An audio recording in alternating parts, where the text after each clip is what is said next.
sensory play and work on our math skills by making squishy math bags.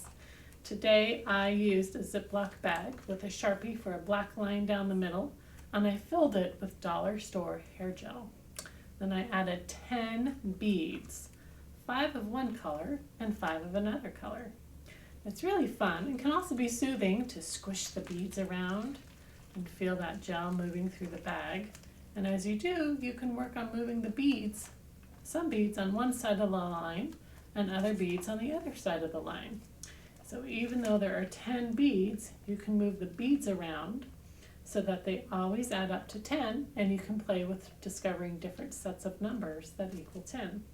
You can see on this side I have 4 beads, 1, 2, 3, 4, and on this one I have 6.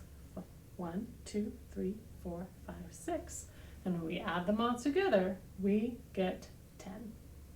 Squish. Squish all day and find all the different sets of numbers that you can that add up to 10.